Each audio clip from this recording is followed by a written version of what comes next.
कान खोलकर ध्यान दो और मर्दों को सम्मान दो, ठीक है। और रोजे रोजे लड़बू तो चूल्हा अलगे जड़ी।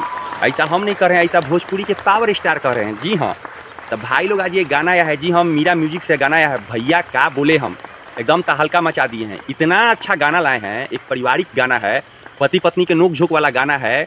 मतलब कि पत्नी कहती है कि हम अलगे रहें तो हम हई ना करें ना हम हऊ करें, ठीक है। तब पति बोलता है कि कोई बात नहीं है, अपना हाथ जगन्नाथ चूल्हा अलगे जड़ी, ठीक है।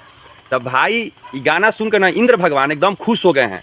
आज खुश हो गए हैं, तब बारिश करा दिए हैं, धरती ठंडा गया है। जी हाँ, और जितने भी पावर स्टार के विरोधी लोग थे वो भी लोग ठंडा गए हैं। इतना सुंदर गाना है। और प्रियांशु सिंह जी का म्यूजिक है इस गाना में, और रोशन सिंह विश्वास जी का लिखा हुआ गाना है।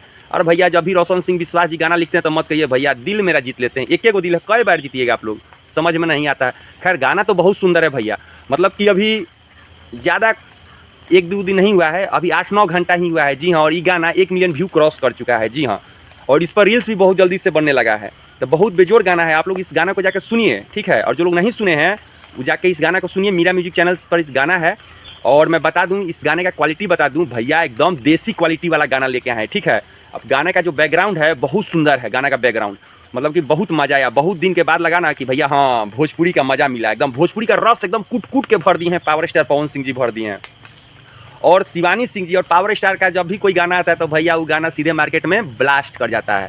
तो भाई गाना तो बहुत सुंदर गाना है, मत कहिए, पारिवारिक गाना है, मज़ा आया गाना सुन के।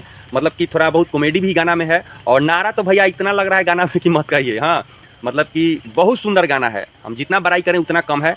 और जो लोग नहीं सुने हैं तो प्लीज़ जाके इस गाना को सुनिए, प्यार द्वारा आशीर्वाद दीजिए। बहुत अच्छा गाना है, हम भी गाना को देखे हैं। ये गाना हर जगह बजेगा, ठीक है, हर माहौल में ये गाना बजेगा। पावर स्टार पवन सिंह जी का गाना है। जी हाँ, विरोधी लोग को शांत कर दिए हैं और ऊपर इंद्र भगवान पानी बरसा के धरती को शांत कर दिए हैं। बहुत धरती गर्म हो गई थी। तो भैया अब हम ज़्यादा कुछ नहीं बोलेंगे, फिर मिलते हैं एक नया ब्लॉग से, मिलते हैं नया वीडियो के साथ मिलते हैं। और जो लोग हमारे चैनल को सब्सक्राइब नहीं किए तो प्लीज़ हमारे चैनल को सब्सक्राइब कर दीजिए, लाइक कर दीजिए। अगर हमसे कुछ गलती बोला जाता है तो अपना छोटा भाई को माफ़ कीजिएगा। जय श्री राम, जय भोजपुरिया समाज, हर हर महादेव।